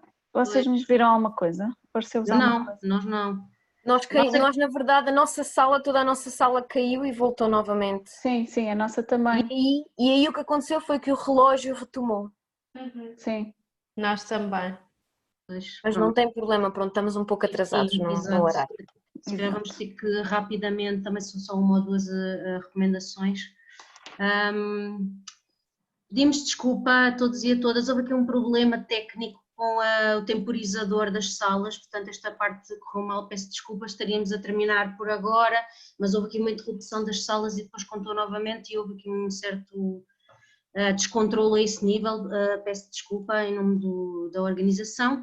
Eu passava rapidamente a palavra a cada uma das relatoras de cada grupo, como compreendem vamos ter que fazer uma apresentação relâmpago, não de tudo o que foi falado, mas dos pontos essenciais que ficaram, e depois então terminamos com o encerramento por parte do Luís Chaves. Está bem? Quem é que era, portanto, a primeira seria... A Lerize, não era? Não. Acho que era eu. Era a Tânia. Tânia Gaspar Animar. Podes Não, então partilhar, Tânia, assim rapidamente os pontos das conclusões. Portanto, dois ou três pontos, ok? Vou ser eu, Rita, enquanto relatora. Está bem? Mas vou precisar também da ajuda da Tânia, porque de facto sistematizar tudo o que foi debatido assim em segundos não é muito fácil, mas vou tentar dar pelo menos as principais ideias, está bem? Depois nós também teremos tempo para sistematizá-las e partilhar a posteriori de uma forma mais ordenada. Então, bem, nós tínhamos 16 pessoas inicialmente na nossa sala, deram alguns contributos interessantes. Temos aqui algumas reflexões e recomendações. Foi dito que a filosofia dos ODS é considerado que não esteja plenamente incorporada nas práticas institucionais, desde logo o seu caráter holístico e transversal será necessário refletir sobre ele e dar-lhe corpo, digamos assim, e também é importante e fundamental sensibilizar as políticas nacionais e regionais sobre os ODS, e foi partilhada aqui uma experiência mais local de se perceber que se calhar a um nível mais de decisão os ODS não estavam muito bem interiorizados e logo isso se reflete também nas políticas que depois vão sendo partilhadas e que têm que ser desenvolvidas pelos territórios. Portanto, é necessário mobilizar e aprofundar conhecimentos sobre os ODS a vários níveis, portanto, mesmo a nível central, isso é necessário ser reforçado. Depois também foi referido que então é importante existir esta comunicação, porque as estratégias, várias estratégias existem, os ODS estão bem divulgados, existem vários documentos que podem e que servem de ajuda à implementação e a valorização dos ODS. No entanto, esta comunicação se calhar é necessário ser mais reforçada e também aprofundar a governação numa escala europeia e nacional. Portanto, de modo a que esta agenda esteja incorporada em vários setores, não apenas, por exemplo, na sociedade civil, mas também na academia e no setor privado. Referiu-se igualmente que não existe um grande foco na avaliação e na monitorização e que seria necessário existir este foco nesta questão da avaliação e monitorização, e que a sociedade civil está numa posição certa para fazer este papel e que não está a ser feito com consistência. Foram mencionados alguns relatórios sombra, digamos assim, e que nesta área dos ODS também poderia ser importante pensar sobre isso, dado que existe massa crítica, nem que seja neste grupo que se reuniu aqui, certamente há outras organizações para fazer isso, para também pensar em ensaios metodológicos, com indicadores, grupos de trabalho, etc. Também tivemos uma participação que focou muito a questão das escolas, e quem trabalha nas escolas sente em termos de projetos que a parte dos docentes não está muito desperta para a questão da agenda e da implementação dos diferentes ODS, e que são trazidos para dentro das escolas através dos diferentes projetos que as organizações da sociedade civil levam para dentro deste espaço. Aqui falou-se muito na importância também de existir uma estratégia multissetorial. Portanto, esta estratégia multissetorial seria fundamental para que existisse uma mais efetiva implementação da agenda. Tânia, não sei se queres mencionar alguma coisa, ou alguém que esteve no grupo dizer algo? Sim, talvez só complementar ao nível dos obstáculos e desafios, a questão do financiamento e de não haver esta transversalização da própria agenda aos instrumentos de financiamento, ou por outro lado poderem haver programas mesmo para trabalhar esta temática com a sociedade civil, com as escolas e afins, poder ser também considerado aquilo que é um problema ou uma dificuldade, no fundo, para poder fazer esse trabalho.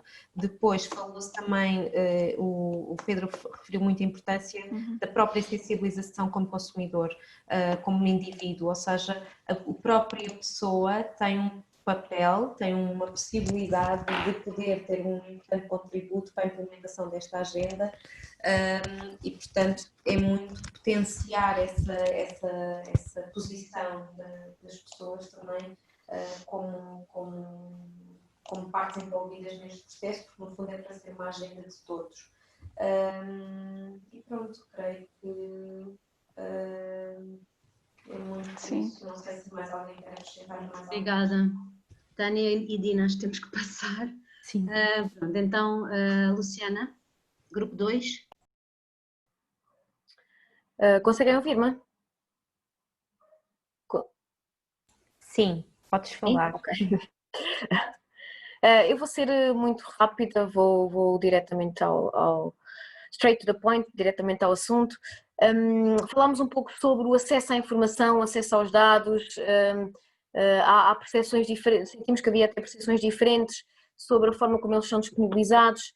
Na verdade, os dados existem, pode depois não haver aqui uma sistematização de dados no tratamento e na consistência até na própria análise. Esse é trabalho, talvez se calhar um trabalho ainda a ser feito, e da perspectiva da monitorização e da avaliação, também conforme depois tinha sido evidenciada pelo próprio estudo. Falámos aqui de outros desafios que têm a ver com áreas de intervenção, digamos assim, nomeadamente a questão das desigualdades, da importância que que é contínua no combate às desigualdades, apesar de Portugal estar muito bem no que diz respeito a estas matérias. Falámos do papel da educação e aqui com diferentes ideias. A importância da educação dos cidadãos para a compreensão das interdependências dos problemas e numa perspectiva de solidariedade global, enfim, o papel das escolas e o papel, enfim, dos cidadãos também como agentes educativos. Falou-se muito da questão também do educar para a resiliência. Falámos ainda aqui de uma outra dimensão que tinha a ver também com as questões de nível local, como é que as organizações, as diferentes entidades conseguem de alguma forma também agir na implementação desses ODS, e que os municípios devem ter um papel fundamental. Falámos aqui até eventualmente no papel da rede intermunicipal, que pode de facto trazer aqui uma mais-valia na aplicabilidade a nível local e na definição de indicadores, na localização dos indicadores, foi assim que nós usámos. Estava aqui a ver mais uma outra ideia que fosse importante ressaltar, mas penso que estes foram sim os aspectos mais evidentes. Certo, Rita? Certo, muito bem. Então dava a palavra agora, não sei se é a Alexandra, se é a Elderize. Sou eu, Alexandra. Então, força. Eu vou partilhar a tela porque a Elderize fez aqui um trabalho de reunião que se calhar ajuda. Nós começámos no nosso grupo por falar das megas tendências e daquilo que seria, se é que podíamos fazer alguma seleção, mas acabámos por fazer, e eu acho que isso conduziu também a nossa discussão. Falámos de mega tendências como as questões do género, da saúde, da pobreza, das desigualdades, do ambiente e depois ao nível dos rendimentos ou da distribuição da riqueza, que não é distribuição nenhuma de riqueza, sim, mas de rendimentos. E acrescentámos um que tem a ver com o envelhecimento e estarmos perante sociedades cada vez mais envelhecidas. E depois passámos disto para os obstáculos e para os desafios. Houve logo um obstáculo que foi evidente e que vem daquilo que foi a nossa conversa anterior, que tem a ver com estas estratégias que dizem que são integradas e depois não acabam por não o ser. Portanto, temos abordagens setoriais que não fazem este cruzamento e esta interligação das megatendências e que seria importante fazer. Portanto, existe uma falta de visão transversal que é evidente. E falámos também de uma grande ameaça que cada vez mais nos está aqui muito próxima, que tem a ver com a falta de cidadania plena, a desinformação, a quebra de confiança no governo e nas políticas públicas. E aquilo que nós sentimos é que, de facto, há muitas questões que são levantadas por uma quebra de confiança das populações junto do poder político e que isto alastra para o aparecimento de movimentos que depois são eles tendencialmente contra democracias. E falámos também da necessidade de se viver uma cidadania plena com pensamento crítico associado a essa cidadania. E depois passámos um pouco, e eu vou tentar passar aqui, para aquilo que eu vou falar das boas práticas só no fim. Passámos um pouco também para para aquilo que foram as recomendações. Para nós é evidente que tem que haver uma sinergia entre setores e ODS, só assim é que se consegue modificar e transformar a sociedade que temos. Tem que haver uma interligação e coerência entre as políticas públicas e isso tem a ver com outra recomendação anterior. Tem que se focar uma prioridade ao nível daquilo que é uma prioridade política que é dada aos compromissos assumidos. Se Portugal assume determinados compromissos nas esferas internacionais, tem que os fazer cumprir na esfera nacional e depois local, e isto para nós foi evidente ao nível da discussão que houve com a disciplina de cidadania e desenvolvimento, uma vez que o compromisso estava feito já há muitos anos e agora surge esta discussão do nada porque as pessoas não conhecem. E isto também foi-nos muito evidente. Quem não conhece aquilo com que Portugal se compromete, quem não conhece os deveres e os direitos a que está sujeito enquanto cidadão e cidadã, não sabe o que exigir do próprio Estado. Portanto, concretizar os compromissos assumidos de forma efetiva, que vá transformar as nossas condições de vida, mas também ao nível do conhecimento público, pensar em mais alternativas, ou seja, o que nos foi evidente pela Covid é que ter cenários únicos não nos servem, temos que pensar em vários cenários e serem cenários plurais e que nos coloquem em discussão esses mesmos cenários com organizações e com pessoas que possam dar aportes significativos. Há uma grande necessidade de um maior apoio financeiro à sociedade civil organizada. E isto cruzando também com aquilo que pode ser um verdadeiro envolvimento da sociedade civil, ou seja, não basta fazer um check numa consulta pública, há que envolver e concretizar esse envolvimento em ação sistemática, regular e constante. E depois acabamos muito por falar das questões de uma necessidade de se ocupar o espaço para não o deixar livre por parte de movimentos que não são democráticos e ocupar o espaço de forma organizada que vai nos permitir de facto contrapor estas megas tendências. E essa participação recai também, ou melhor, essa ocupação do espaço e de forma organizada é também ele reflexo de uma maior participação e representatividade democrática e aqui sim uma efetivação da cidadania que seja individual e coletiva. Ao nível das boas práticas, falámos de boas práticas, nomeadamente de organizações que já têm projetos e iniciativas a decorrer ao nível dos ODS, nomeadamente com as jovens, com as pessoas jovens, com as e os jovens, e que importava de facto dar continuidade. E acho que é isto. Muito bem. Muito obrigada, Alexandra. Acho que realmente estes grupos de trabalho chegaram a prioridades muito interessantes de depois partilharmos nomeadamente com António Ferrari, mas também depois com outros atores, interlocutores com os quais nos relacionamos. Muito obrigada a todos e a todas que participaram nos grupos e que deram estes contributos tão valiosos. Eu passava desde já a palavra ao Luís Chaves para podermos terminar e pedia mais uma vez desculpa por este atraso. Luís.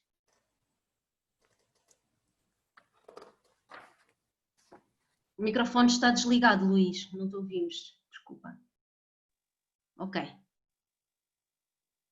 Estão a ouvir-me agora? Sim. Ok. Sim. Boa tarde, mais uma vez, cabe-me a mim, enquanto representante das organizações do Fórum da Sociedade Civil para os ODS, encerrar esta iniciativa. Vou tentar ser rápido, pois já estamos para lá do nosso horário, e vou cingir-me praticamente a alguns agradecimentos e algumas recomendações que obviamente não têm a ver com as conclusões destes grupos de trabalho, são recomendações que já vinham de trás, porque era impossível sintetizar alguma coisa agora. Em primeiro lugar, quero agradecer a todos os que se inscreveram no webinar e a todas as pessoas que se inscreveram no webinar e que permitiram esta riqueza desta reflexão crítica que fizemos aqui sobre uma agenda global, mas que parece que é uma opinião mais ou menos consensual, que não está suficientemente declinada nas agendas nacionais e locais e nas agendas e nas políticas públicas. Tanto no que se refere aos mecanismos de implementação, como no que se refere aos mecanismos de avaliação e de monitorização. Obrigado a todos e a todas pelos contributos. Em segundo, às nossas convidadas Patrícia Magalhães Ferreira e Mafalda Ferreira, e ao nosso convidado Gonçalo Mota, pela disponibilidade em aceitar o convite que lhes dirigimos e pela qualidade da informação que nos trouxeram. Um abraço de melhoras para a Mónica Ferro, que não pôde estar connosco. Nós esperamos poder contar convosco e com as instituições que representam no trabalho que queremos continuar a fazer. Depois agradecer ao UNRIC, um parceiro de longa data do Fórum da Sociedade Civil para os ODS, na pessoa aqui do António Ferrari, pelo apoio permanente que tem dado às atividades do Fórum e pela ligação que nos permitiu estabelecer com a iniciativa Diálogo 75 das Nações Unidas, dando um contributo para o que queremos também que sejam as Nações Unidas, não apenas no horizonte da Agenda 2030, mas daqui a 25 anos. Os desafios, como vemos, são gigantes. E, por fim, agradeço um agradecimento para dentro às organizações que integram o Fórum da Sociedade Civil para os ODS e às pessoas que as representam. Não as vou referir outra vez. A Susana Réfega já as referiu no início. Não posso deixar de dar uma palavra especial à plataforma das ONGDs, que tem assumido de algum modo a coordenação deste coletivo informal. como a Susana também referiu no início, o nosso caminho enquanto fórum já é longo e representa, para além da colaboração de diversas redes representativas, que têm cada uma delas uma intervenção nas suas respectivas áreas de interesse e de trabalho, a nível internacional e local e nacional, com todas as dificuldades que nós também já vimos que as organizações da sociedade civil enfrentam, mas para além disso tudo, perspectivam neste fórum um reforço do envolvimento da sociedade civil na definição e implementação de políticas públicas, naquilo que pode ser o princípio de uma voz, não é uma voz única, mas é uma voz que requer mais forte da sociedade civil. Este webinário foi mais uma etapa.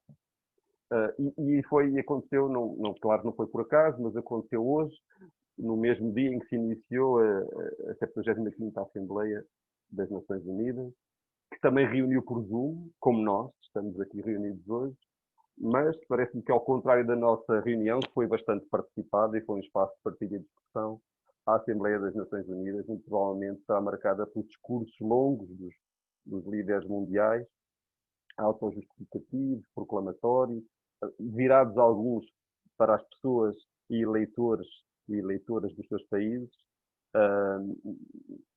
Só uma curiosidade, de acordo com a Ordem de Trabalhos, citada por um jornal internacional há uns dias, será necessário ouvir primeiro 53 homens até se ouvir a primeira intervenção de uma mulher chefe de Estado.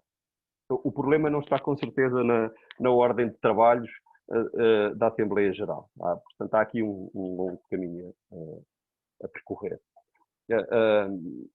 Como vimos naquele vídeo inicial curto, o secretário-geral das Nações Unidas, António Guterres, aposta na celebração deste aniversário para, de alguma maneira, reconectar as Nações Unidas com os seus princípios fundadores expressos na Carta das Nações Unidas de 1945.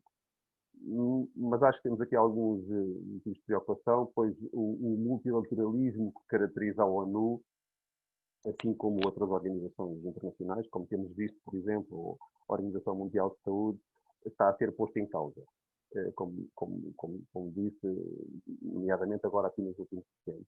O que de algum modo também pode parecer que põe em causa a relevância destas instituições e algo que nós também, como sociedade civil, temos que estar atentos. Foi também já referido em diversas intervenções que a pandemia Covid-19 que atravessamos tornou evidente que cada vez mais os países, as populações, os ecossistemas estão interconectados.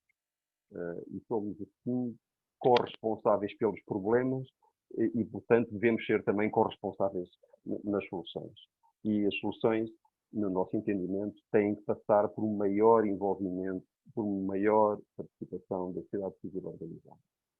A Agenda 2030 é muito clara, é preciso reforçar os meios de implementação e revitalizar a parceria global e local pelo desenvolvimento sustentável. O ODS 17 é bem explícito, fomentando as parcerias multissetoriais que mobilizam, partilham conhecimentos e recursos. E neste quadro, consideramos fundamental, a par do papel dos governos democráticos e das administrações, o papel da sociedade civil, disponibilizando as suas redes, que são extensas, as suas competências, o seu conhecimento para a implementação e trazendo, como já foi exemplo em vários momentos, através de vários relatórios, a voz independente à monitorização. Portugal tem em muitas áreas já a agenda como documento orientador de políticas públicas, não em todas. O mote de não deixar ninguém para trás está muito frequente nos documentos de política nacional, mas a concretização deste mote não acontecerá sem que a sociedade civil organizada participe de forma estruturada, sistemática e regular nos processos de desenho, implementação, monitorização e avaliação das políticas públicas. Vimos isso em diversas intervenções hoje e, como já disse, não vou sintetizar o que se passou, mas há aspectos que não queria deixar de voltar a referir antes de encerrar este seminário. O estudo que foi apresentado hoje corrobora que, não obstante ter assumido a importância da sociedade civil a vários níveis, não estão criados os mecanismos, a arquitetura institucional e os modelos de governação, ou até digamos, o modelo de governança para uma efetiva participação da sociedade civil. Uma situação que o estudo também refere se agravou com os impactos da pandemia. É a nossa convicção, do Fórum da Sociedade Civil para os ODS, que se deve caminhar para o reforço de um modelo de governação mais participativo, mais inclusivo, mais democrático, aberto e transformador. E por isso, do nosso lado, sociedade civil, propomos avançar para a criação e desenvolvimento de uma estrutura de coordenação e que se possa sentar à mesma mesa com os representantes governamentais e para isso, e assim revitalizar e reforçar a relação do Fórum, nomeadamente através dos pontos focais, aqui representados pelo Ministério do Planeamento e pelo Ministério dos Negócios Estrangeiros. E participar nos processos de monitorização, de implementação, concretização da Agenda 2030, em moldes distintos do que tem acontecido até este momento. Termino a agradecer mais uma vez a todos e a todas a vossa participação. Obrigado. Muito obrigada. Obrigada, Luís. Então, penso que, apesar de, com meia hora de atraso, e muito obrigada para aos resistentes e às resistentes que permaneceram, até breve e muito obrigada pela participação. Até breve.